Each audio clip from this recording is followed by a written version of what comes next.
브루스 파팅턴 설계도 오츠 없어진 비밀 서류 1895년 11월 셋째 주 런던은 짙은 안개로 덮여 있었다.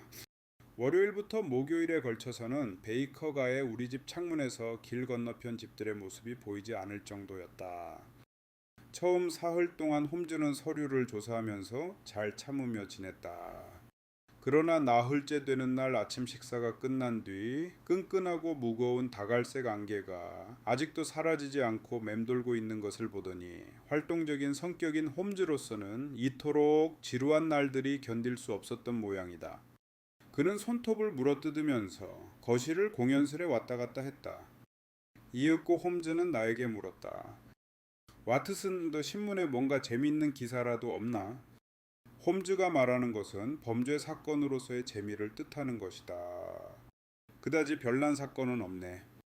내가 그렇게 대답하자 홈즈는 다시 거실 안을 서성거렸다. 런던의 범죄자들은 멍텅구리야. 이 창 밖을 보게나. 사람 모습이 어렴풋이 떠오르다가 다시 안개 속으로 사라져 버리지 않는가. 도둑이든 살인자이든 이런 날이라면 호랑이가 정글 속을 마음대로 다니듯이 온 런던을 쏘다닐 수가 있지. 덤벼들 때까지는 모습이 보이지 않고 덤벼들었을 때도 피해자에게만 보이는 걸로 끝날 수가 있단 말일세. 홈즈가 말하다가 문득 귀를 기울였다. 아, 드디어 왔군. 이 따분한 생활에서 나를 구해줄 것 같은데. 한여가 전보를 들고 왔던 것이다. 이 홈즈는 전보를 읽더니 큰 소리로 웃어댔다. 야, 이게 웬일이지? 마이크로프트 형이 온다는군? 형의 생활은 시골길을 기차가 달리는 것 같이 규칙적이고 절대로 탈선을 하지 않지. 펠멜가의 하숙집과 화이트홀가 런던의 관청이 모여있는 지역의 직장 사이를 왔다 갔다 할 뿐이야. 그런데 탈선을 하다니 무슨 일일까? 뭐라고 했는가? 홈즈는 형에게서 온 정보를 건네주었다. 캐드건 웨스트 사건 관계로 만나고 싶다. 곡하겠다. 마이크로프트. 캐드건 웨스트? 이 이름은 들은 적이 있는데 나는 아무것도 생각나지 않아. 하지만 마이크로프트 형이 이렇게 갑자기 찾아오다니. 여보게, 와트슨 자네는 우리 형이 정부에서 어떤 일을 하고 있는지 알고 있나? 모르네. 자네가 이야기해주지 않았으니까. 이 국가의 중요한 문제라서 남에게는 이야기를 안 했지만 자네라면 말해도 되겠지. 형이 정부에 근무하고 있다라는 건 사실이지만 때로는 형이 정부 그 자체라고 해도 어떤 의미로서는 잘못이 아니지. 뭐라고? 놀랄 줄 알았네. 형은 연봉 450파운드를 받는 하급 관리로 아무런 야심도 없고 명예욕도 없는 사람이지만 그래도 정부에서는 없어서는 안 될 아주 중요한 인물이라네. 어떤 식으로? 글쎄, 말하자면 그 지위 자체가 유례 없는 자리거든. 형은 그것을 자기 스스로 쌓아 올렸다네. 전에도 그런 자리는 없었지만 앞으로도 아마 없을 거네. 드물게 보는 예리한 두뇌의 소유자인데다 그의 뛰어난 기억력은 당해낼 사람이 없을 정도야. 나는 그 기억력을 범죄 수사에 쏟고 있지만 형은 그걸 특수한 일에 사용하고 있다네. 각 부처에서 결의된 사항이 형에게 보내져 온다네. 다른 사람들은 모두 자기 분야에 대하여 전문가이지만 형의 경우는 여러 가지 일을 광범위하게 아는 것을 전문으로 하고 있지. 가령 지금 어떤 장관이 캐나다나 인도 또는 해군에 관한 정보를 알고 싶어 한다고 하세. 이 각 부처에서는 제각기 맡고 있는 분야에 대한 정보를 제출할 뿐이지만 이 모든 정보를 종합해서 서로가 어떻게 영향을 끼치고 있는가를 당장에 말할 수 있는 건 마이크로프트 형뿐이라네. 마이크로프트 형은 처음엔 편리한 도구 정도로 여겨졌는데 지금은 매우 중요한 존재가 되었지. 형의 위대한 머릿속에는 모든 일이 분류정리되어 있어서 금방 꺼낼 수가 있는 것일세. 형의 한마디로 정부의 방침이 결정된 일이 몇 번이나 있었는지 모른다네. 형은 일에 파묻혀 있을 뿐 다른 것은 일체 생각하지 않아. 내가 찾아가서 시시한 문제에 대하여 조언을 부탁할 경우에는 머리 훈련을 한답시고 심심풀이로 해주지만 말일세. 그런데 오늘 신처럼 훌륭한 그 형이 하계로 내려오신다니 도대체 어찌 된 셈일까? 캐드건 웨스트는 어떤 사람이고 또 마이크로프트 형과는 어떤 관계가 있을까? 나는 소파 위에 흩어져 있는 신문에 손을 뻗으며 외쳤다. 아캠. 생각났어. 여기에 실려 있네. 이걸 보게. 캐드건 웨스트는 화요일 아침 지하철에서 시체가 되어 발견된 젊은 남자라네. 홈즈는 입으로 가져가려던 담배를 내던지며 자세를 바로 했다. 그건 틀림없이 중요한 일일 걸세. 와트슨 형의 판에 박힌 습관을 바꿔놓은 사건이라면 결코 예사로운 것이 아닐세. 내가 기억하고 있는 한 그 사건에는 이렇다 할 특색이 없었네. 그 젊은이는 기차에서 뛰어내려 자살한 모양이야. 소지품을 도둑맞은 흔적도 없고 폭행당한 것 같지도 않아. 그렇지 않은가? 검시 결과 새로운 사실이 많이 나타났더군. 좀 더 자세히 조사해보면 이상한 점이 나타날 것 같은데. 홈즈는 팔걸이 의자에 자리 잡았다. 와트슨 자세히 가르쳐주게. 그 사람 이름은 캐드건 웨스트. 나이는 27세. 아직 미혼이며 울리지 변기 공장의 직원이라네. 공무원이군. 그렇다면 형과 관련이 있긴 한데. 웨스트는 월요일 밤 갑자기 울리지를 떠났다네. 마지막으로 그를 본 것은 약혼 여인 바이올렛 웨스트베리 양인데 그날 밤 7시 반쯤 안개 속에서 갑자기 헤어졌다고 하네. 두 사람은 다투지도 않았는데 어째서 웨스트가 벼랑간 가버렸는지 그녀도 잘 모른다고 한다네. 그리고 다음날 아침 런던 지하철의 올드게이트 역 부근에서 메이슨이라는 선로 공원이 웨스트의 시체를 발견했다는군. 그게 언제였나? 시체는 화요일 아침 6시에 발견되었네. 역 근처의 동쪽으로 향한 선로 왼쪽 지점에서였는데 철로에서는 상당히 떨어져 있었다고 하는군. 그 지점은 지하철 터널에서 나오는 곳이기도 하네. 머리는 무참하게 뭉개져 있었는데 열차에서 떨어졌을 때 받은 상처 같다고 하며 또 그러한 형태로 떨어질 수밖에 없다라는군. 시체를 부근의 마을에서 운반해 온 것이라면 역의 목책을 통과해야만 하는데 그곳에는 언제나 개찰원이 서 있었다고 하네. 그 점은 절대로 틀림이 없는 모양이야. 좋아, 그건 분명해. 그 사람이 살아있었든 죽어있었든 간에 기차에서 굴러 떨어졌던가 아니면 누가 때밀어서 떨어졌던가 둘 중에 하나일세. 거기까지는 나도 알겠네. 그 다음을 계속해보게. 시체가 발견된 선로를 지나는 열차는 서쪽에서 동쪽으로 달리는 것인데 그 사람이 죽은 시각으로 봐선 그날 밤 늦게 그 열차에 타고 있었다는 건 확실해. 그런데 어디서 탔는지 그걸 모르는 모양이야. 차표로 알 수 있지 않은가?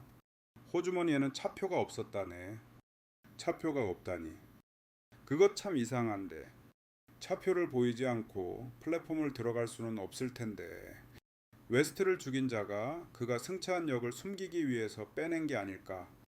아니면은 차 속에서 떨어뜨렸거나 그렇게도 생각할 수 있지. 그 점은 흥미가 있는데 도둑 맞은 흔적은 없다고 했지? 없는 모양이야.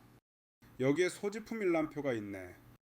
지갑에는 2파운드 15실링이 들어있었고 런던 앤드 카운티 은행의 울리지 지점 수표장도 항원 갖고 있었네. 그것으로 인해 신원을 알 수 있었다는 거야. 그리고 그날 밤 날짜에 극장 입장권이 2장이 있고 또 기술관계 서류가 한 뭉치 있었다는군.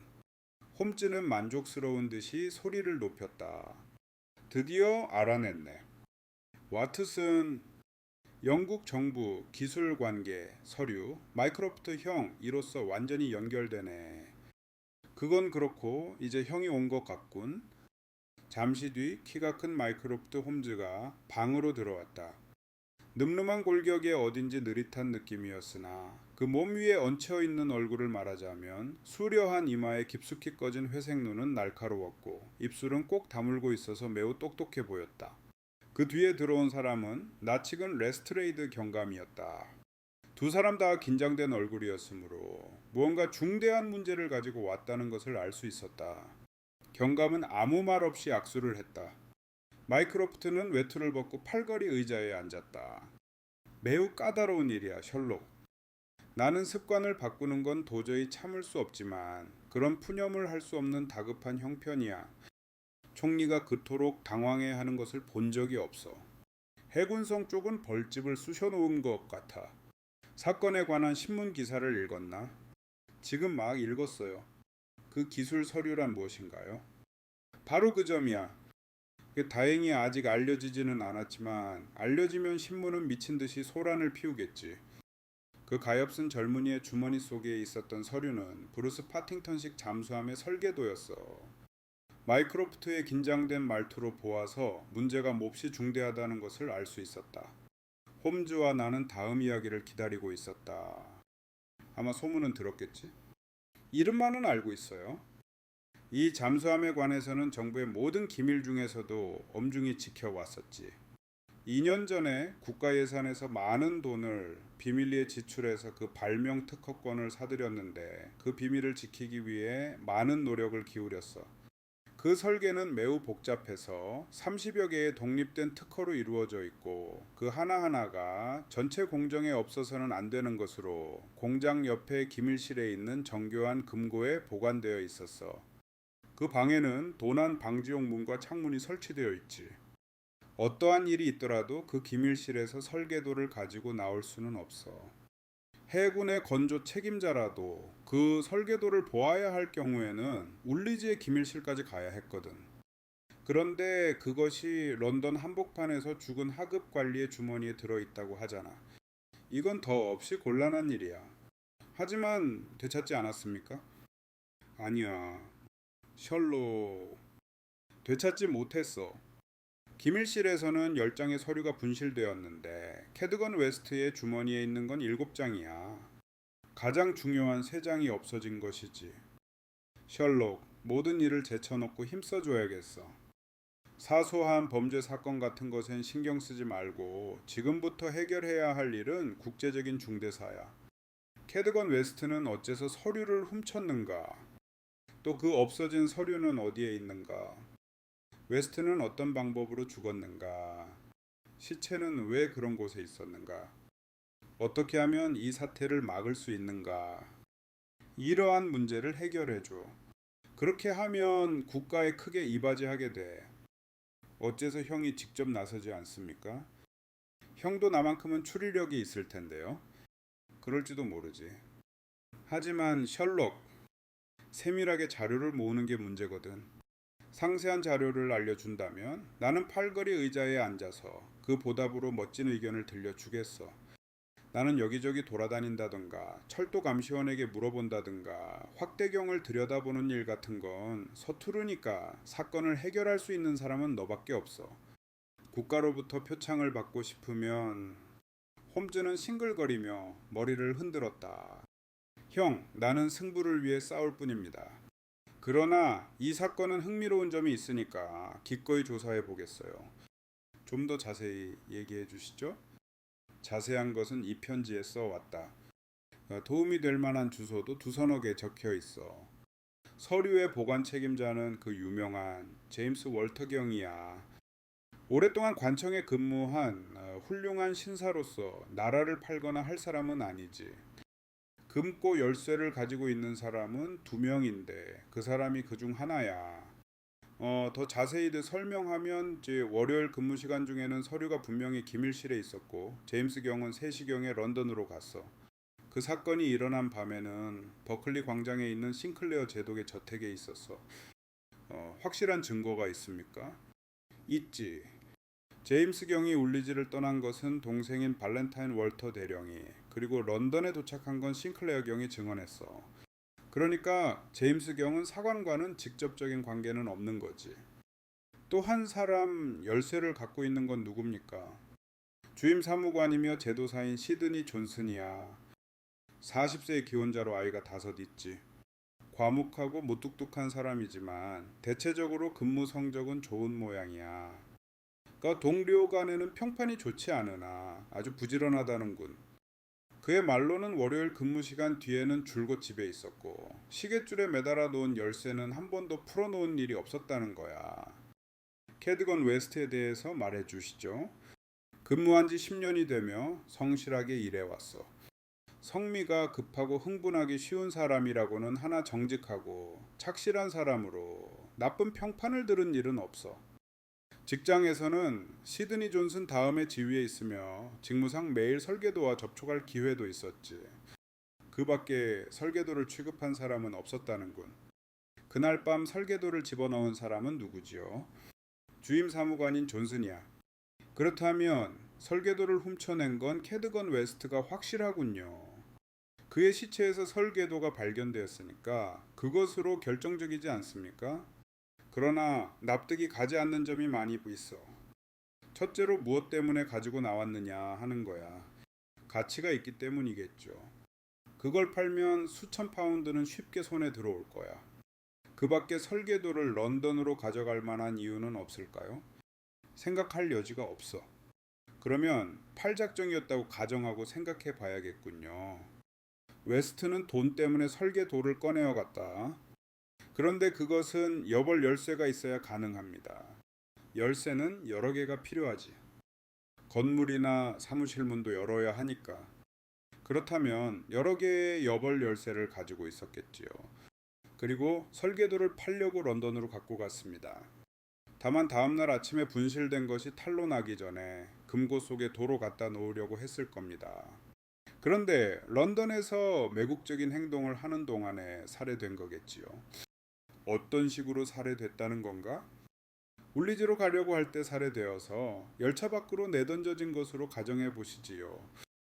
시체가 발견된 올드게이트는 울리지로 가는 방향인 런던 브리지 역에서는 상당히 지나친 지점이야.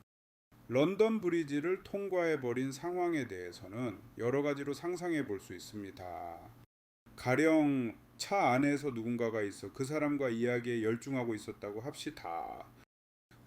이야기 끝에 싸움이 벌어져 목숨을 잃고 말았다든가 아니면 차에서 내리려고 하다가 철로에 굴러떨어져 죽었는지도 모르죠. 어느 쪽이건 안개가 짙어서 무것도 보이지 않았을 겁니다. 지금까지의 정보로는 그 이상의 설명은 없겠지만 아직도 거론되지 않은 점이 얼마나 있나 생각해 조자. 이를테면 결론을 끌어내기 위해 이러한 가정을 세워보는 건 어떨까? 말하자면 캐드건 웨스트는 그 설계도를 런던으로 가져갈 계획을 전부터 세우고 있었다고 하자. 그래서 외국의 스파이와 만날 약속을 했다면 그날 밤에는 다른 약속을 하지 않았겠지. 그런데 그는 극장표를 2장 사서 약혼녀와 함께 가다가 갑자기 모습을 감춰버린 거야. 초조해하며 두 사람의 대화를 듣고 있던 레스트레이드 경감이 말했다. 사람들의 눈을 속이려고 그런 겁니다. 정말 이상한 일이야. 그게 첫째 의문이고 두 번째 의문은 웨스트가 런던에 가서 외국 스파이와 만났다는 가정은 그대로 두고 생각해 보세. 아침까지는 서류를 가지고 돌아가야만 하지. 그렇지 않으면 없어진 사실이 들통날 테니까. 그가 훔쳐낸 것은 10장이었는데 그의 주머니에서 발견된 것은 7장 뿐이었어. 나 머지 3장은 어떻게 했을까? 아무런 대가도 없이 순순히 내주지는 않았을 거야. 그렇다면 스파이 행위의 대가는 대체 무엇이었을까? 그의 주머니에는 많은 돈이 들어있어야 했을 텐데 그렇지 않았거든. 웨스트는 서류를 팔 생각으로 스파이와 만났습니다. 그런데 흥정이 잘 되지? 서 그냥 집으로 돌아가려고 하는데 스파이가 뒤를 밟았습니다. 그래서 열차 안에서 그를 죽이고 중요하다고 생각되는 서류를 빼앗은 다음 시체를 밖으로 던져버렸습니다. 모든 것이 잘 설명되지 않습니까? 하고 레스트레이드가 말했다. 그럼 어째서 차표를 가지고 있지 않았지요? 차표가 있으면 스파이의 집에서 가장 가까운 여기 알려지겠죠? 그래서 웨스트의 주머니에서 꺼냈을 겁니다. 레스트레이드 씨, 썩 훌륭한 추리요. 당신의 이론은 그럴듯합니다. 그러나 그게 진실이라면 우리는 이미 때를 놓친 거요. 웨스트는 죽었고 브루스 파팅턴식 잠수함 설계도는 벌써 대륙을 건너갔을 테니까 이제 우리가 할 일은 없는 거지요. 홈즈의 말에 마이크로프트는 펄쩍 뛰면서 말했다. 그 설명에는 전적으로 반대야. 힘을 좀 써줘. 너는 범행 현장으로 가야 해. 관계자를 만나야 해. 이잡듯이 샅샅이 조사하는 거야. 국가를 위해 봉사하는데 이 같은 기회는 다시 없을 거야. 홈즈는 어깨를 움츠리며 말했다. 잘 알겠습니다. 야 아가씨, 와트슨 레스트레이드 경감도 한두 시간 시간을 내줄 수 있겠소? 먼저 올드게이트 역으로 가봅시다. 그럼 형님 안녕히 가십시오. 저녁까지는 보고할 수 있겠지만 너무 기대하지는 마시도록 미리 말씀드려 두겠습니다. 두, 세 개의 열쇠.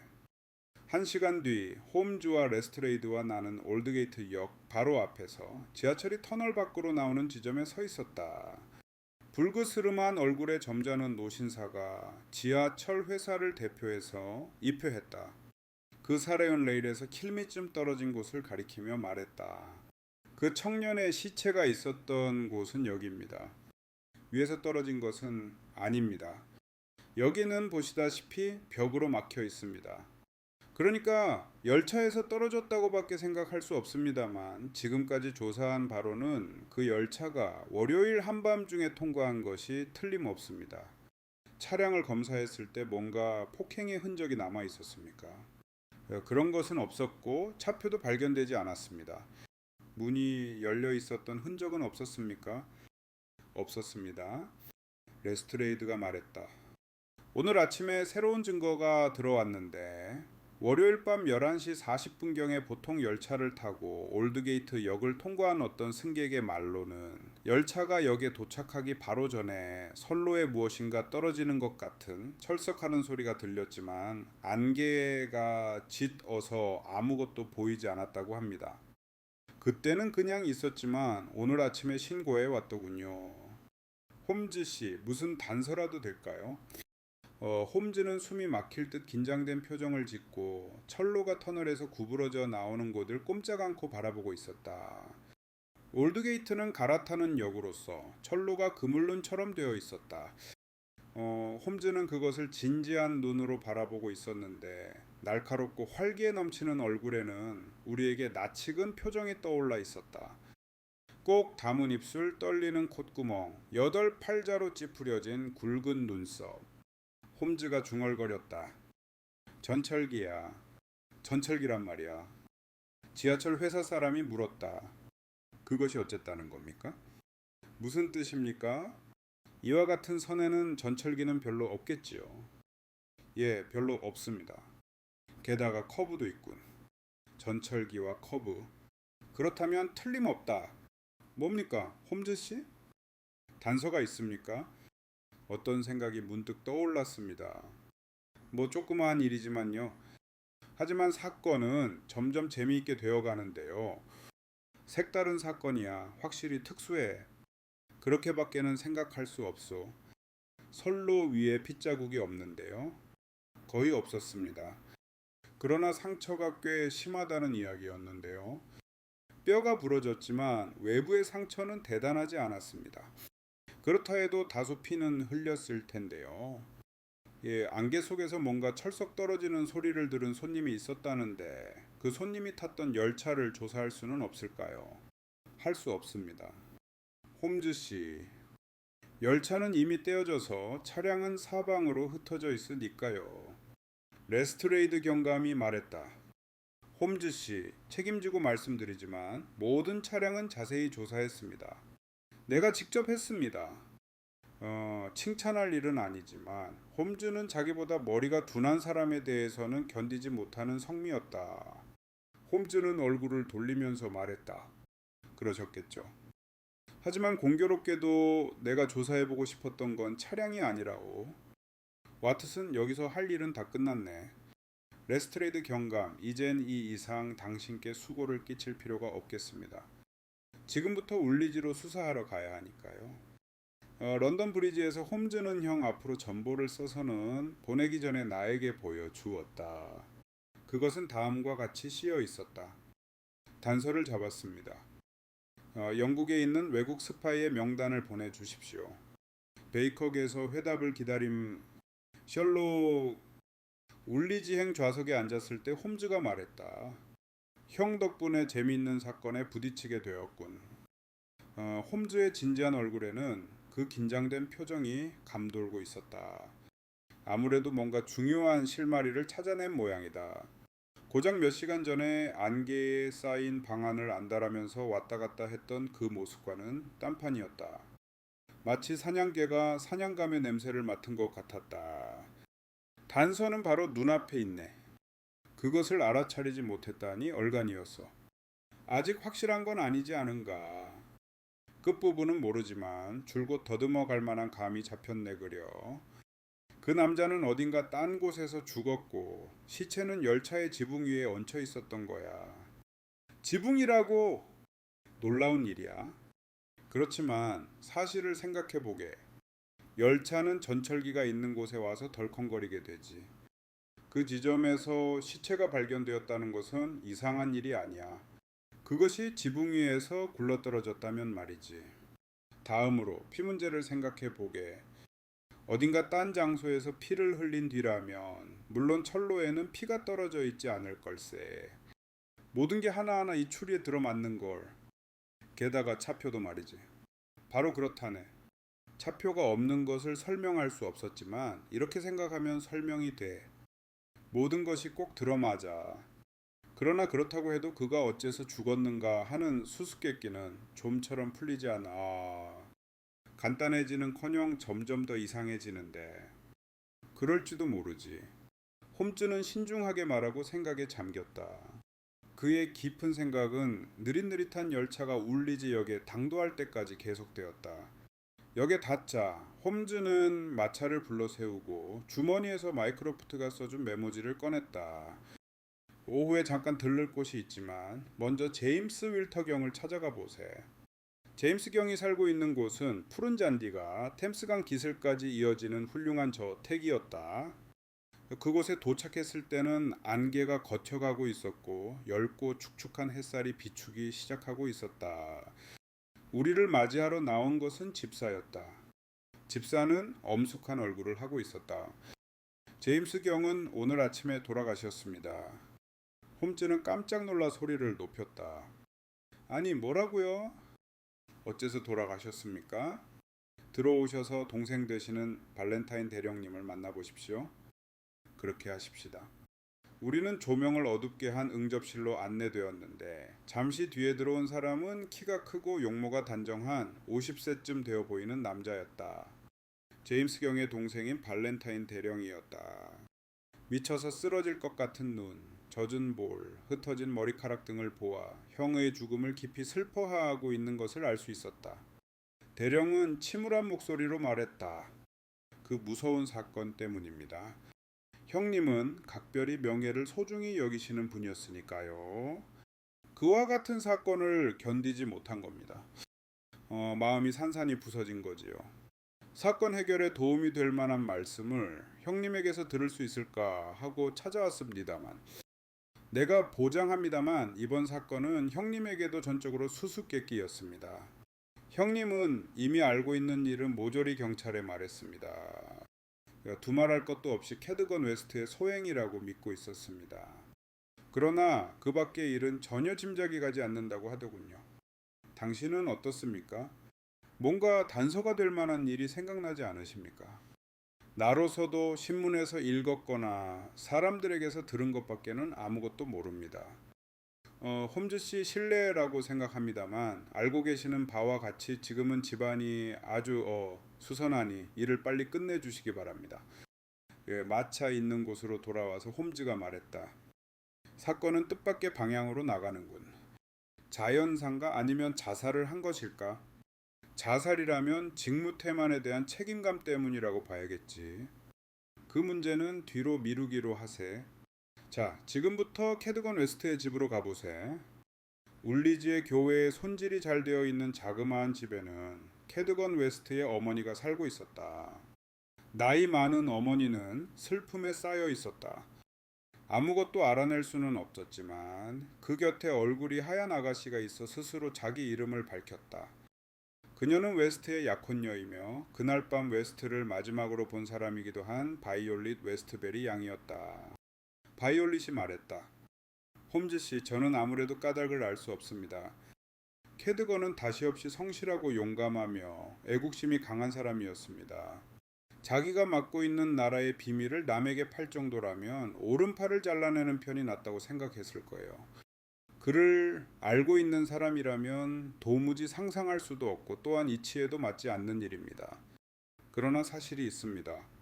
웨스트베리 양. 예, 하지만 저도 그 점은 알 수 없습니다.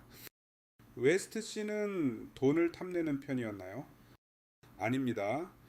뭐 그리 큰 욕심을 내는 분도 아니었고 봉급은 충분했습니다. 또 200에서 300파운드의 저금도 있어서 내년 1월에 결혼식을 올릴 예정이었습니다. 뭔가 마음이 흔들리고 있었던 일은 없었습니까? 웨스트베리 양 모조리 말씀해 주시지요. 홈즈의 날카로운 눈은 바이올릿의 태도가 다소 달라진 것을 보고 놓치지 않았다. 바이올릿은 얼굴을 붉히면서 망설이고 있었다. 예, 있었습니다. 그 사람에게 뭔가 걱정이 있는 것 같다고 느꼈었습니다. 그 전부터였습니까? 바로 지난주부터였습니다. 뭔가 심각하게 생각에 잠겨 있었고 걱정되는 일이 있는 것 같기도 했어요. 저는 무슨 일인지 이야기를 해달라고 졸랐습니다.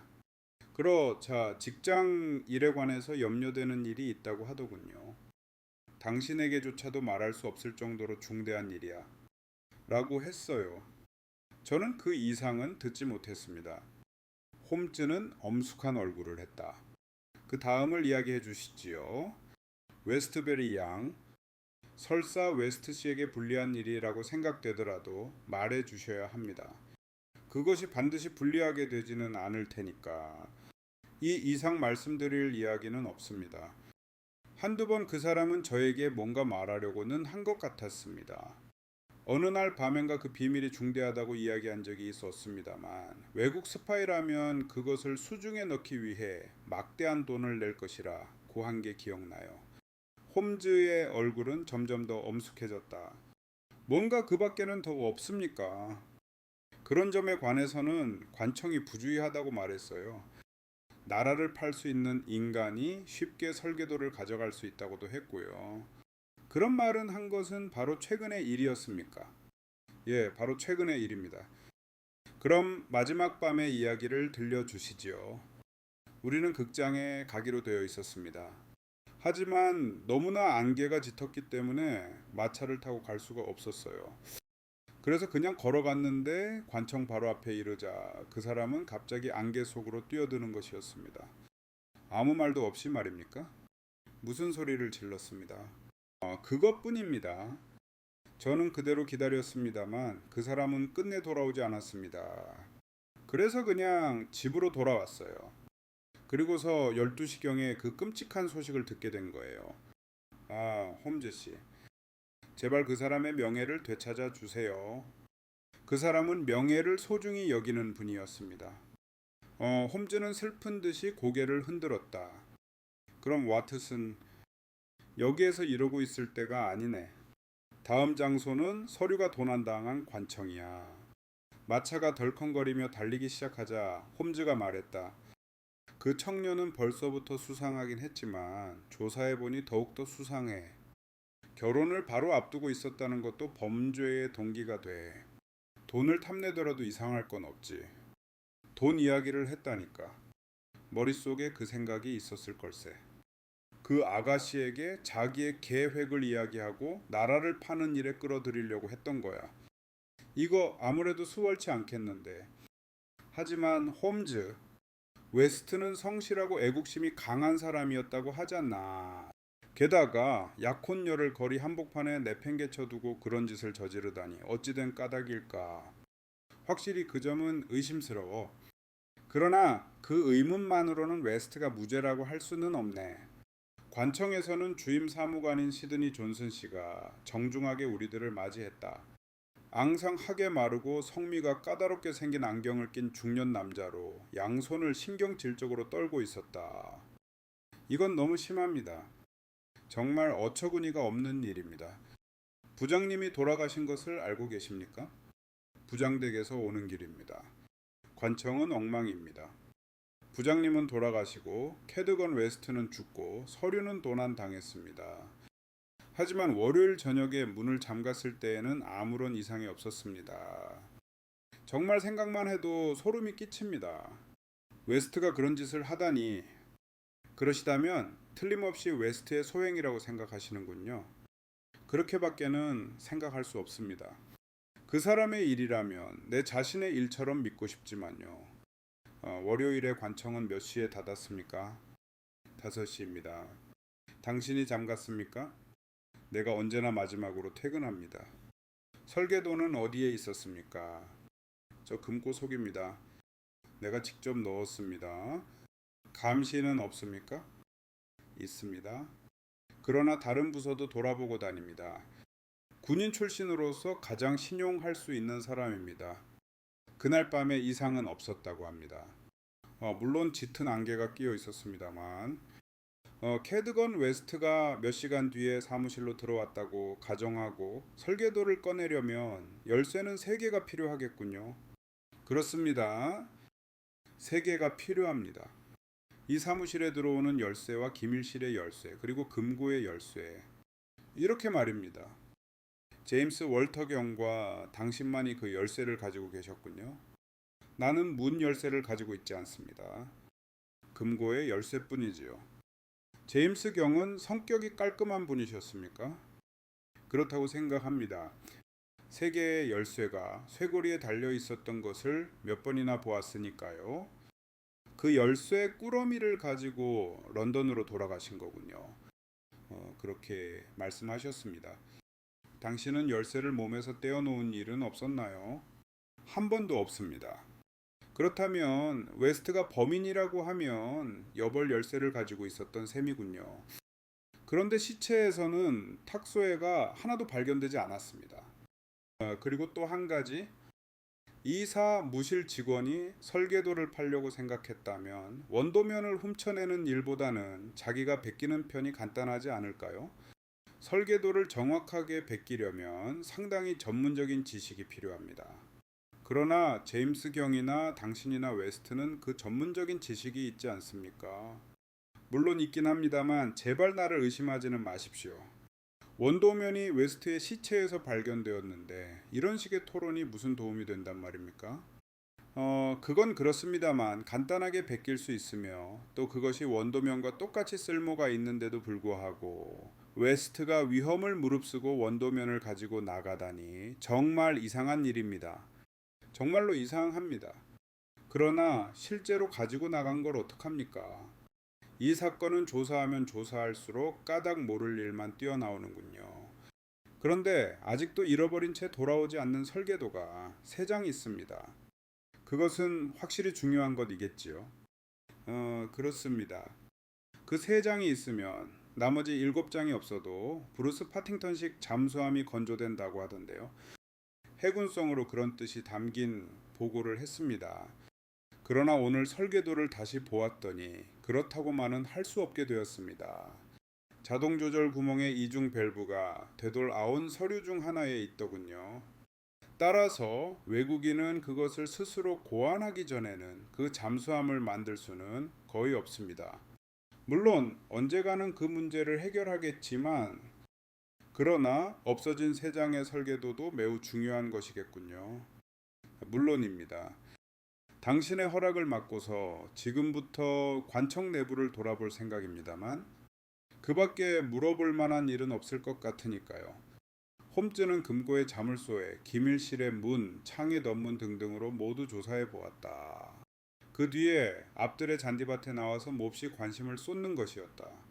창밖으로 월계수 숲이 있었는데 여러 나무의 가지에 구부러졌거나 부러뜨린 흔적이 있었다. 홈즈는 확대경을 꺼내어 그것을 자세히 조사하고 그 나무 밑에 땅바닥에 희미하게 남아있는 발자국도 조사했다. 그리고 마지막으로 주임 사무관에게 쇠덧문을 닫아달라고 부탁하고서 내게 얼굴을 돌리고 말했다. 쇠덧문이 창틀에 꼭 맞지 않으니까 밖에 있는 사람은 방 안에 있는 사람이 무엇을 하고 있는지 엿볼 수 있네. 사흘이나 엿보았기 때문에 발자국이 엉망이라 잘 모르겠는걸. 중대한 의미가 있는지도 모르고 또한 아무것도 아닌지도 모르지. 그런데 와트슨, 이 이상 울리지에 있어 보았자 시간 낭비야. 런던으로 돌아가 서 좀 더 나은 조사를 해보세. 그러나 울리지를 떠나기 전에 우리는 또 하나의 사실을 알아내게 되었다. 역의 직원이 월요일 밤에 낯익은 캐리건 웨스트를 보았는데 웨스트는 8시 17분발 런던 브리지행 열차를 탔다는 얘기였다. 웨스트는 혼자였고 3등 열차표를 한 장 샀다. 역직원은 그때 웨스트가 겁에 질린 얼굴에다 흥분해 있는 것을 알아차렸다. 부들부들 떨고 있어 거스름 돈도 받지 못할 정도였다. 시간표를 조사해보니 웨스트가 약혼녀와 극없이 반경에 헤어지고 차를 탔다면 그 8시 15분 발의 열차가 처음으로 나가는 것임을 알게 되었다. 와트슨, 원점으로 돌아가서 다시 시작하세. 이번 사건처럼 까다로운 것은 없었던 것 같군. 한 가지를 해결했는가 싶으면 그 뒤에 또 새로운 문제점이 나타나 곤하니 말일세. 하지만 다소 진행되기는 했지. 울리지에서의 수사 결과는 대체적으로 캐드건 웨스트에게는 불리했지만 창문 밑에 발자국만은 웨스트에게 유리해. 예를 들어 외국의 스파이가 웨스트를 유혹했다고 가정해보세. 약혼자에게 어렴풋이 암시를 준 것으로 보아 알 수 있듯 이 웨스트는 그것을 어떻게 하면 좋을까 망설이고 있었어. 그건 틀림없어. 다음으로 웨스트는 약혼녀와 극장에 가는 도중 안개 속에서 그 스파이가 관청 쪽으로 가는 것을 얼핏 보았다고 가정하세. 성급한 사람이었으니까 마음을 결정하는 것도 빠를 테지. 역시 자기 임무가 소중하다고 생각했던 거야. 그래서 그 스파이의 뒤를 따라 창문으로 다가가 서류를 훔쳐내는 것을 보고는 스파이를 추적했네. 이런 식으로 생각하면 사본을 만들 수 있었는데도 어째서 일부러 원도면을 훔쳤는가 하는 의문을 풀 수 있지. 전문 지식이 없는 스파이라면 원도면을 훔쳐야만 하니까. 여기까지는 제대로 줄거리가 성립되는 셈이지. 그리고 다음은 어떤가? 그리고는 막혀버리는 거야. 그런 상황에서 웨스트가 먼저 취해야 할 조치는 그 도둑을 붙잡고 사람을 부르는 일이라고 생각되네. 그런데 어째서 그렇게 하지 않았을까? 혹시 서류를 훔쳐낸 거는 그 부장이란 말인가? 그렇다면은 웨스트의 행동은 납득이 가는데 아니면은 부장이 안개 속으로 사라져 버려서 부장이 집으로 돌아가기 전에 먼저 앞 질러 가려고 곧장 런던으로 갔을까? 하여간에 어지간히 절박한 사정이 있었던 모양이야. 안개 속에 약혼녀를 팽개쳐 두고 아무런 설명도 하지 않았으니 말일세. 이 시점에서 우리들의 실마리는 끊어져 버린 거야. 지금 세워본 2개의 가설과 웨스트가 7장의 서류를 주머니 속에 넣은 채 열차 지붕 위에서 시체가 되어 있었다는 것과의 사이를 연결짓는 것이 아주 곤란하단 말이야. 그래서 이번에는 반대 방향에서 조사를 해볼 생각이네. 마이크로프트 형이 스파 2의 주소 일람표를 보내주면 의심스러운 사람을 골라서 그쪽을 더듬어 보세. 3. 은신처 런던의 베이커 가로 돌아와 보니 아니나 다를까 편지 한 통이 와 있었다. 정부의 문서 배달원이 속달로 배달한 것이었다. 홈즈는 대충 읽고 나서 나에게 던져주었다. 송사리는 헤아릴 수 없이 많지만 이와 같은 큰일을 취급하는 거물급은 적다. 의심해 볼 만한 사람은 다음에 3사람 뿐이다. 웨스트민스터 지구 그레이트 조지가 13번째 아돌프 마이어, 노팅힐이 캠딘 아파트의 루이라 로티르, 켄싱턴 지구 콜필드 가든 13번째 휴고 오버스타인. 이 오버스타인은 월요일에 시내에 있었던 것은 알고 있지만 지금은 없다는 보고다. 단서를 발견했다는 말을 들으니 기쁘다. 정부는 사건이 해결되기를 간절히 바라고 있다. 가장 신분이 높은 분으로부터 절박한 의뢰를 받았다. 필요하다면 국가는 전력을 다해 지원하겠다. 마이크로프트. 홈즈는 미소를 지으며 말했다. 이 사건에는 여왕의 말이나 병사를 모조리 내준다고 해도 쓸모가 없을 거야.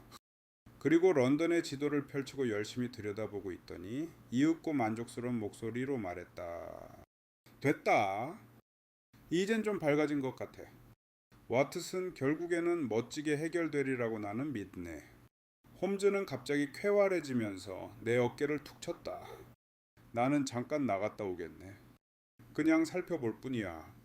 자네같이 믿을 만한 단짝이 옆에 없다면야 중대한 일은 하나도 못하겠지만 그래도 자네는 여기에 있어 주게 한두 시간이면 돌아오게 될 걸세.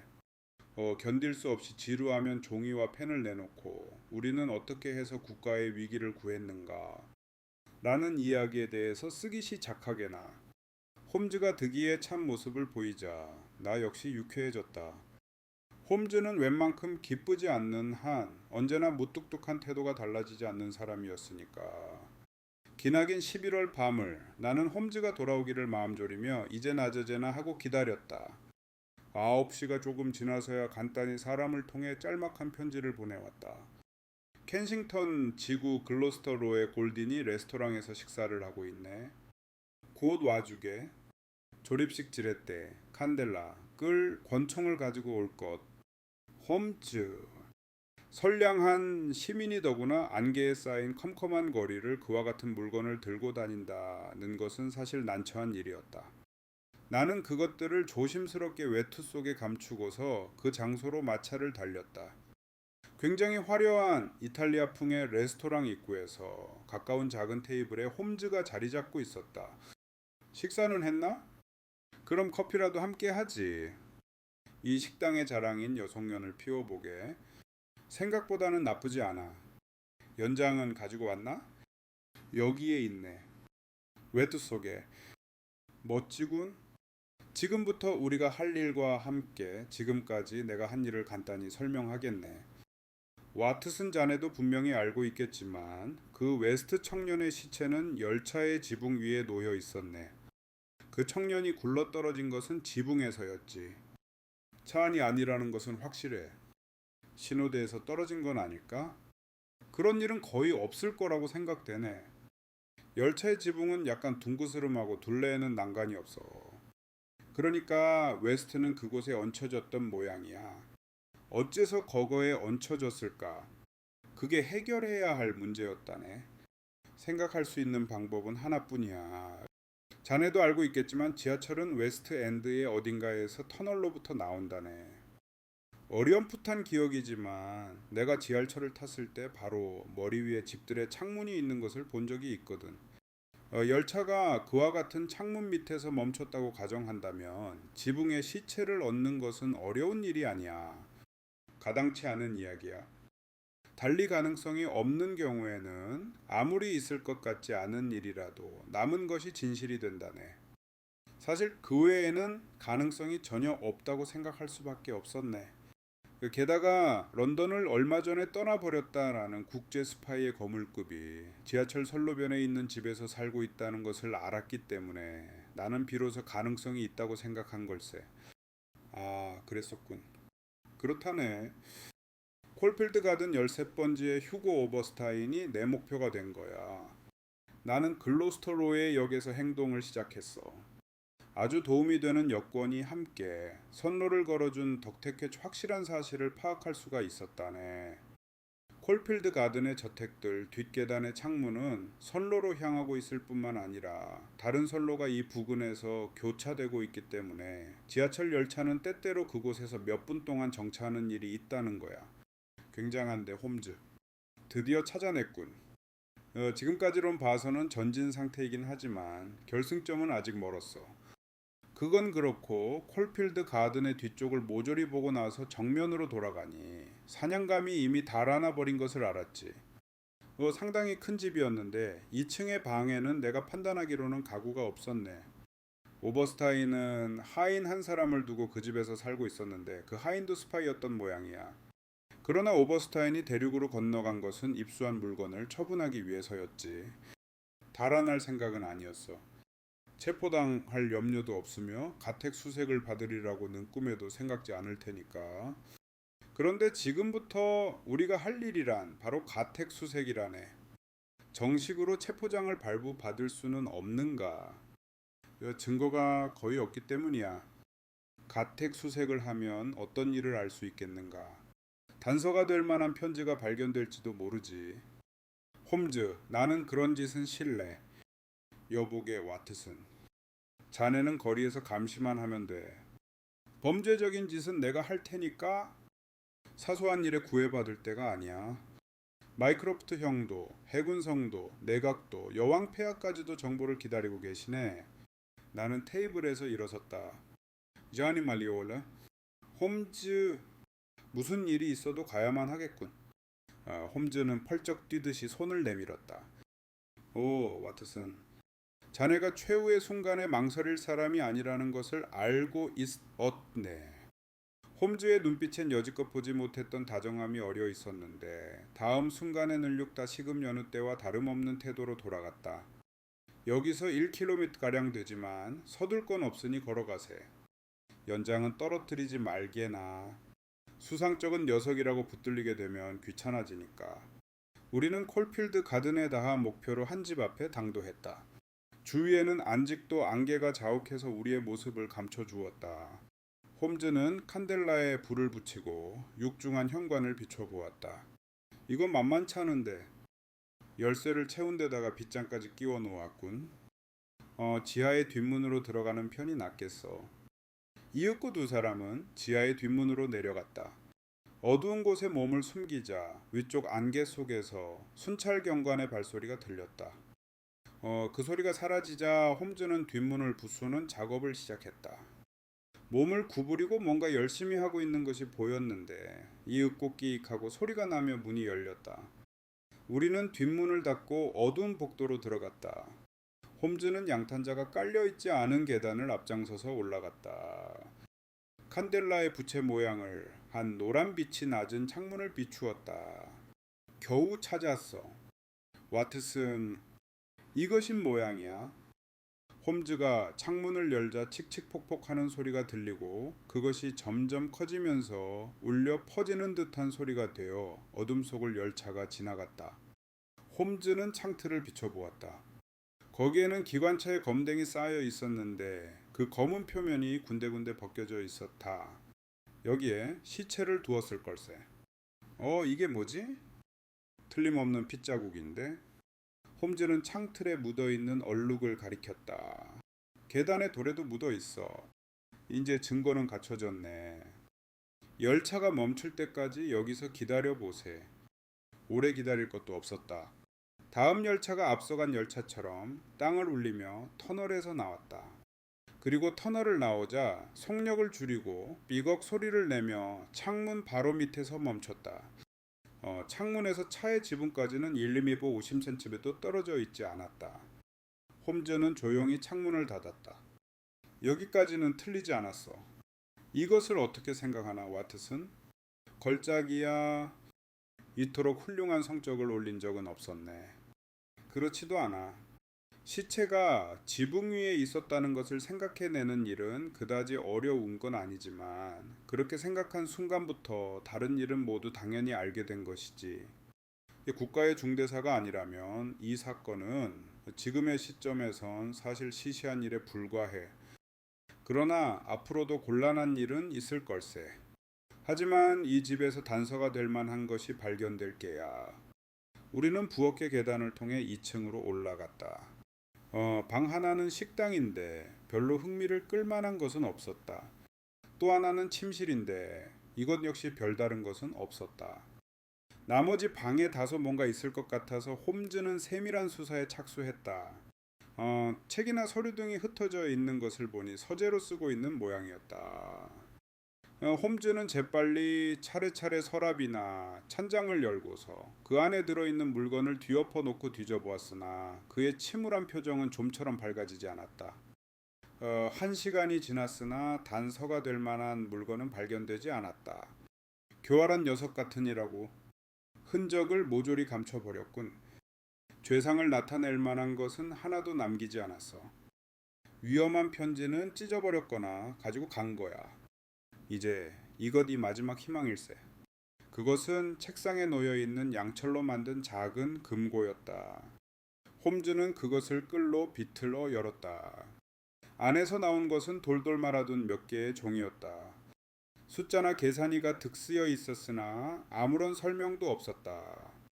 수압이라든가 이 오스웨치메르2의 압력이란 단어가 몇 번이나 나와 있는 것을 보니 잠수함과 관계가 있는 것 같았다. 홈즈는 몹시 안달하며 그것을 던져버렸다. 이제 남은 것은 봉투 하나뿐이었고 그 안에는 신문에서 오려낸 것이 들어 있었다. 그것을 보더니 홈즈의 얼굴이 밝아졌다. 이건 뭘까, 와트슨? 신문 광고를 이용한 연속 통신이야. 인쇄와 종이로 보아데일리 텔리그래프즈의 개인 광고란일세. 신문 위에 오른쪽 끝에 있는 거야. 날짜는 없지만 통신문의 순서는 알 수 있지. 아마 이것이 맨 처음일 거야. 통지를 기다리고 있었다. 조건을 승낙함. 카드의 수신인에게 상세하게 알려주기 바람. 피에로 다음은 이렇네. 복잡해서 이해하기 힘들다. 자세한 설명을 바람. 현품과 교환 조건으로 사례금을 준비하겠다. 피에로. 그 다음은 사정이 긴박해졌다. 계약을 수행하지 않으면 취소할 수밖에 없다. 만난 날짜를 편지로 통지할 것. 이쪽에서는 광고로 알리겠다. 피에로. 마지막은 월요일 밤 9시 이후. 2번 두드릴 것. 우리 둘뿐이다. 의심할 필요 없음. 현품과 교환으로 현금 지불함. 피에로. 모조리 갖춰져 있네. 와트슨. 광고의 상대를 잡을 수만 있다면 말이야. 홈즈는 테이블을 손끝으로 두드리면서 생각에 잠겨 있었으나 이윽고 펄쩍 일어섰다. 뭐 결국 그다지 어려운 건 없겠지. 이 집은 이 정도로 충분해. 데일리 텔리그래프 신문사로 마차를 몰아 오늘 일의 결말을 내기로 하지. 포라. 검은 그림자. 다음 날 아침 식사가 끝나자 약속한 대로 마이크로프트 홈즈와 레스트레이드 경감이 찾아오자 셜록 홈즈는 우리가 어제 한 행동을 설명해 주었다. 우리가 강도와 같은 행위를 했다고 하자 경감은 고개를 갸우뚱거렸다. 우리 경찰관은 그런 짓을 못합니다. 홈즈 씨, 당신이 우리가 할 수 없는 성과를 올리는 것도 당연하군요. 하지만 너무 지나치면 두 분은 머지않아 공영에 빠지게 될 겁니다. 그건 다 아름다운 조국 영국을 위해서지요. 여보게, 와트슨. 그렇지 않은가? 그건 그렇고 형님은 어떻게 생각하십니까? 훌륭한 일이야. 셜록. 감탄했다. 그러나 그것을 어떻게 이용할 테냐? 홈즈는 테이블 위에 있는 데일리 텔리그래프지를 집어들었다. 오늘 나온 피에로의 광고를 보셨습니까? 뭐라고 또 나왔는가? 아, 이겁니다. 오늘 밤 장소와 시간 같음? 2번 두드릴 것. 매우 중요함. 당신의 신상이 위험하다. 비에로. 레스트레이드가 외쳤다. 굉장한데? 상대가 이에 응하고 나와준다면 도간에 든 쥐야. 그러한 생각으로 내가 광고를 낸 겁니다. 두 분께서 오늘 밤 18시경에 콜필드 가든에 오시면 사건의 해결을 보실 수 있을 겁니다. 이건 홈즈의 버릇이지만 몰두하고 있었던 사건의 해결의 전망이 보이면 얼른 생활을 바꿔버리고 자기의 취미 활동으로 들어가 버린다. 이날도 홈즈는 고대교회 음악에 관한 논문을 부리려니 마무리 짓고 있는 중이었다. 나로 말하자면 그와 같은 마음의 여유는 조금도 갖지 못했으므로 그날은 유달리 길다고 생각되었다. 사건이 국가적으로 중대한 것임을 생각하니 가만히 앉아있을 수가 없었다. 그래서 가벼운 식사를 마치고 드디어 모험에 나섰을 셀세야간 신이 마음이 안정되는 것이었다. 약속대로 레스트레이드 경감과 마이크로프트가 글로스터 로의 역에서 우리를 맞이했다. 오버스타인 저택 지하의 뒷문은 어제 우리가 열어놓았지만 마이크로프트가 난간을 넘어가는 일은 싫다고 거절했기 때문에 내가 안으로 들어가서 현관문을 열어주어야만 했다. 9시에는 모두 서재에 앉아서 상대가 나타나기만을 기다리고 있었다. 1시간이 지나고 또 1시간이 지났다. 11시가 되자 교회의 큰 시계가 정확하게 시간을 알려주었는데 그 소리는 우리를 비웃는 것 같았다. 레스트레이드 경 감과 마이크로프트는 의자에서 불안한 듯이 1분 안에 2번이나 회중시계를 꺼내 보았다. 홈즈는 입을 다물고 유연하게 앉아 있었다. 눈은 반쯤 감고 있었으나 신경은 면도날처럼 예민해져 있는 것이었다. 갑자기 홈즈가 머리를 들었다. 온다.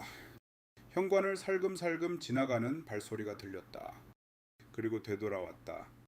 밖에서 발을 질질 끄는 소리가 들리고 다음에는 닭목 옛날의 초인종 같은 것 이 두 번 날카롭게 울렸다. 이 홈즈는 우리에게 그대로 앉아 있으라고 손짓을 하며 일어섰다. 불빛이란 현관에 가스등이 하나 있을 뿐이었다. 홈즈는 현관문을 열고 검은 그림자가 미끄러지듯 들어오자 문을 닫고 열쇠를 채웠다. 이쪽으로 홈즈의 목소리가 들리더니 이윽고 우리가 기다리던 남자가 눈앞에 서 있었다. 홈즈는 바로 그의 뒤에 있었다. 남자가 놀라 외치며 달아나려고 하자 홈즈가 목덜미를 잡아 방 안으로 끌고 왔다. 그리고 상대가 아직 휘청거리고 있을 때 문을 닫고 등을 거기에 기대고 가로막았다. 그 남자는 일어서서 주위를 둘러보고 다시금 비틀거리더니 기절해서 바닥에 쓰러져 버렸다. 쓰러지는 순간 머리에서 챙이 넓은 모자가 벗겨지고 입가에서 목도리가 미끄러져 내리면서 발렌타인 윌터 대령의 턱수염과 기품 있고 단정한 얼굴이 나타났다. 홈즈는 놀라 혀를 찼다. 와트슨, 이번에는 내 얘기를 멍청이라고 써도 좋아. 이 같은 범인을 잡으리라고는 상상도 못했네. 마이크로프트는 숨을 헐떡이며 물었다. 도대체 누군가? 잠수함 건조 부장이었던 고 제임스 윌터 경의 동생입니다. 그렇군. 속셈을 알만한데. 아, 깨어났군. 조사는 나에게 맡겨주는 편이 좋겠어요. 우리는 대령의 축 늘어진 몸을 소파 위에 올려놓았다. 대령은 일어나 앉더니 공포에 질린 얼굴로 주위를 둘러보고서 이마에 손을 대며 흡사자기의 감각이 및 어지지 않는다는 표정이었다. 이게 어찌 된 일입니까? 나는 오버스타인 씨를 찾아왔는데요. 홈즈가 말했다. 이미 모든 것을 알고 있어. 윌터 대령, 영국 신사라는 사람이 그런 짓을 하다니 도무지 믿을 수 없는 일이요. 오버스타인과 당신의 관계는 모두 밝혀졌소. 캐드건 웨스트 청년의 죽음에 대한 상황도 마찬가지요. 남자답게 죄를 자백하고 조금이라도 속죄를 하시도록 충고하겠소. 상세한 일에 관해 당신에게 직접 들어야 할 일이 있기 때문이요. 대령은 신음소리를 내고 양손으로 머리를 가렸다. 우리는 기다렸지만 대령은 말이 없었다. 홈즈가 말했다. 분명히 말하지만 기본적인 것은 모조리 알고 있어. 당신이 돈에 쪼들린 일도, 당신 형님이 보관하고 있던 열쇠에 본을 뜬 것도 오버스타인과 연락을 취하기 시작하고 오버스타인은 데일리 텔리그래프지의 광고란으로 연락했던 사실도 알고 있어요. 월요일 밤 당신은 관청에 갔었는데 캐드건 웨스트 청년이 당신의 모습을 보고 뒤를 밟았소. 웨스트는 전부터 당신을 의심하고 있었던 거지. 웨스트는 당신이 서류를 훔쳐내는 것을 보았지만 그것을 런던의 형님에게 가지고 갈 경우도 있다고 생각했기 때문에 사람들에게 알리지 않았던 거요.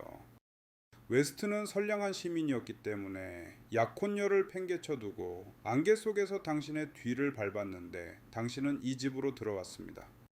웨스트는 여기까지 따라와 당신의 일을 방해했기 때문에 당신은 국가 기밀을 판 데다가 무서운 살인죄까지 저질렀습니다. 대령이 외쳤다. 내가 아니오. 내가 아니야. 하나님께 맹세코 아닙니다.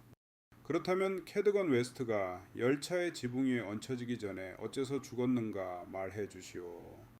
얘기하겠소. 자백합니다. 그 밖의 짓은 내가 했습니다. 당신의 말대로입니다. 주식거래소의 빚을 갚아야만 했어요. 나는 돈에 쪼들려 고민했습니다. 오버스타인은 5천 파운드를 내겠다고 했습니다. 나는 파산을 피하기 위해서 그 말에 따랐지요. 그러나 살인에 관해서는 결백합니다. 그럼 어떻게 된 겁니까? 웨스트는 전부는 나를 의심하고 있었고 당신이 말했듯이 내 뒤를 미행했습니다. 내가 미행당한 사실을 알게 된 것은 현관에 당도했을 때였습니다. 안개가 짙어서 3의 앞도 보이지 않았거든요. 문을 2번 두드리자 오버스타인이 나타났습니다. 그런데 바로 그 자리에 웨스트가 뛰어나와 서류를 어떻게 할 작정이냐고 따지더군요. 오버스타인은 짧지만 속에 칼을 장치한 지팡이를 가지고 있었는데 그것을 손에서 떼어놓는 일이 없었습니다. 웨스트가 우리 뒤에서 집 안으로 들어오려고 했을 때 오버스타인은 웨스트의 머리를 향해 내리쳤습니다. 그 바 라메 웨스트는 5분도 못 가서 죽어버린 겁니다. 그가 죽어있는 모습을 바라보며 우리는 어떻게 해야 좋을지 망설이고 있었습니다. 그때 오버스타인은 뒤쪽 창문 밑에 열차가 머무는 것이 생각났던 모양이지만 먼저 내가 가지고 간 서류를 조사해 보더군요. 그리고는 세 장은 중요한 것이니까 자기가 갖겠다고 했습니다. 그래서 내가 말했습니다. 줄 수는 없소. 그것을 제자리로 돌려놓지 않는다면 울리지에서는 대소동이 벌어질 거요. 오버스타인은 고개를 흔들었습니다. 아니 무슨 일이 있어도 내가 갖겠소. 아주 전문적인 것이니까 한정된 시간 내에 베끼는 것은 불가능하오. 하지만 오늘 밤에 전부 돌려놓지 않으면 곤란해요. 오버스타인은 한참 생각에 잠기더니 이윽고 알겠다고 하더군요. 이 세 장은 내가 갖겠소. 남은 7장은 이 사람의 주머니 속에 넣어 두기로 합시다. 그렇게 하면 시체가 발견되었을 때 다들 모든 것이 이 사람의 소행이라 고 생각할 거요. 그 밖에는 방법이 없었으므로 나는 그가 하자는 대로 했습니다. 우리는 창가에서 30분이나 열차가 멈추기를 기다렸습니다. 안개가 짙었기 때문에 아무것도 보이지 않았고 웨스트의 시체를 열차 지붕 위에 얹는 것은 그다지 어렵지 않았습니다. 내 관한 한 이것으로 끝입니다. 그럼 당신 형님은 형은 아무런 말도 없었지만 내가 열쇠를 가지고 있는 것을 한번 발각당한 일이 있으니까 의심하고 있었는지도 모릅니다. 형의 눈빛을 보고 그것을 알 수 있었습니다. 아시는 바와 같이 그 뒤로 형은 2번 다시 일어나지 못했으니까요. 방 안은 침묵으로 가득했다. 그 고요함을 깨뜨린 것은 마이크로프트였다. 속죄를 할 수 없을까요? 그렇게 되면 양심의 가책도 다소 적어질 거고 처벌도 가벼워질 텐데 내가 어떻게 속죄를 할 수 있을까요? 오버스타인은 설계도를 가지고 어디로 갔지요? 모릅니다. 행선지를 말하지 않았습니까? 파리의 루브르 호텔 앞으로 편지를 내면 닿는다고 하더군요. 셜록 홈즈가 말했다. 그렇다면 죄의 보상을 할 수 있는 셈이요. 할 수 있는 일이라면 무엇이든지 하겠습니다. 나는 그 녀석에게 그다지 좋은 감정을 가지고 있지 않으니까요. 그 녀석 때문에 나는 이 꼴이 되었습니다. 여기에 종이와 펜이 있어. 내가 지시하는 대로 써주시오. 봉투의 수신처는 그가 말한 대로 쓰시오. 그것으로 좋게요. 편지의 문구는 이렇게 쓰시오. 앞서의 거래에 관해서 지금쯤은 아마 알아차렸으리라고 생각합니다만 중요한 것이 한 가지 빠져 있습니다. 여기에 복사판이 한 장 있습니다만 그것이 잇으면 당신의 서류는 완전한 것이 됩니다. 하지만 이것을 수중에 넣기 위해서 고생을 했으니까 500파운드는 받아야겠소. 우편 송금은 믿을 수 없으니 금화나 지폐로 받고 싶소. 그쪽으로 찾아가도 되지만 지금 본국을 떠나면 주목을 끌게 됩니다. 그러니까 토요일 정고의 체링크로스 호텔의 다방에서 만나고 싶습니다. 그것만으로 됐소. 이걸로 상대가 오지 않는다면 말도 안 되지. 아니나 다를까 오버스타인은 나타났다. 오버스타인은 손에 넣은 설계도를 완전한 것으로 만들려다 꿰매 걸려 영국의 감옥에 15년간 투옥되었다. 오버스타인의 큰 가방 속에서는 귀중한 브루스 파팅턴 설계도도 발견되었다. 오버스타인은 이것을 온 유럽의 해군에 경매로 내놓으려 하고 있었던 것이다. 윌터 대령은 형기 2년째 끝 무렵에 병으로 죽었다. 사건이 해결되고 몇 주일이 지나자 홈즈는 여왕이 살고 있는 윈저궁으로 불려갔다. 그가 돌아왔을 때에는 눈부신 에메랄드의 넥타이핀을 꽂고 있었다. 샀나? 내가 물었더니 홈즈는 빙긋 웃었다. 어느 자비로운 귀부인께서 주신 거야. 그분을 위해 조그마한 일을 해드렸더니 말이야. 홈즈는 그 이상은 아무 말도 없었지만 나는 그 귀부인이 누군가는 금방 알아차렸다. 그 에메랄드의 넥타이핀은 브루스 파팅턴 설계도 사건을 언제까지나 홈즈에게 생각나게 할 것이리라. 빈집의 모험. 우호는 살아서 돌아온 홈즈. 로널드 어데어 경이 참으로 이상한 방법으로 살해되어 런던의 전시민이 겁을 먹은 것은 1894년 봄에 일어난 사건 때문이었다. 그 범죄 사건 자체도 흥미있는 사건이었지만 잇따라 발생한 사건들도 나에게는 한층 놀라운 것이었다. 모험에 가득 찬 나의 일생 중에서도 이 사건에서처럼 놀라움을 맛보게 된 적은 다시 없었다. 3년 전에 홈즈는 스위스 여행 중 범죄왕 모리어티 교수 일당의 습격을 받고 절벽에서 떨어져 행방불명이 되어 있었다. 나는 홈즈가 죽은 것으로 여기고 슬픔 속에 잠겨 있었다. 어데어 경의 살인 사건이 일어난 건 그 무렵의 일이었다. 나는 홈즈와 무척 친하게 지냈기 때문에 홈즈의 영향을 받아 범죄에 깊은 관심을 가지게 되었다. 따라서 홈즈가 없어진 뒤에도 세상을 놀라게 한 온갖 사건에 주의를 기울이고 있었다. 그리고 나 자신을 즐기기 위해 홈즈의 방법을 써서 사건을 풀어보려고 시도한 적도 여러 차례였다. 그러나 로널드 어데어 경의 끔찍한 최후처럼 나의 관심을 끈 사건도 없었다. 배심원들은 검시 재판에서 한 사람 내지 몇 사람에 의한 타살이라는 판결을 내렸다. 나는 마차로 환자를 보러 다니면서 하루 내내 추리를 해보았지만 아무리 해도 적당한 실마리를 잡을 수가 없었다. 사건은 다음과 같은 것이었다. 로널드 어데어 경은 오스트레일리아 식민지의 총독 메이누스 백작의 차남이다. 어데어의 어머니는 백내장 수술 때문에 본국에 돌아와서 아들 로널드, 딸 힐다와 함께 런던의 파크레인 4뒤집 7번지에 살고 있었다. 어데어는 상류사회의 사교계에 드나들고 있었는데 내가 알고 있는 바로는 그는 적도 없고 이렇다 할 나쁜 소행을 저지른 적도 없었다. 조용한 인품이어서 감정에 치우치는 성격이 아니었으므로 그의 생활 태도는 모나지 않았다. 그런데 1894년 3월 30일 밤 10시에서 11시 사이에 차분한 청년 귀족이 대단히 이상한 뜻밖의 죽음을 당한 것이다. 어데어는 트럼프를 좋아해서 거의 매일같이 트럼프 놀이를 했어도 자기 목숨을 위태롭게 할 정도의 큰 노름은 하지 않았다. 그는 볼드윈, 캐븐디시, 바가텔 등 새 트럼프 클럽에 드나들고 있었다.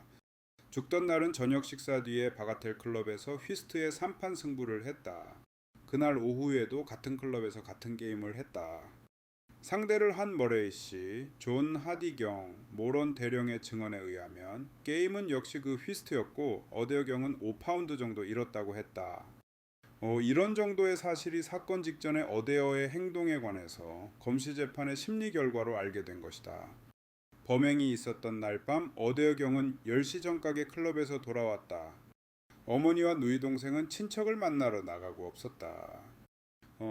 식모는 어데어가 거실로 쓰고 있는 3층 정면을 향한 방으로 들어가는 소리를 들었다고 증언했다. 그리고 식모는 그 방에 벽난로에 불을 뗐는데 잘 타지 않고 그을음만 생기는 바람에 연기를 내보내려고 창문을 활짝 열어놓았다고 했다. 그 뒤 11시 20분, 즉 어머니인 메이누스 부인과 누이 동생인 힐다가 돌아온 시간까지 그 방에서는 아무런 소리도 나지 않았다. 부인은 잠자기 전에 아들을 보려고 3층으로 올라갔다. 방문이 잠겨있기에 문을 두드리고 소리쳐 불러도 대답이 없었으므로 사람을 불러 방문을 부셨다. 어데어 경은 테이블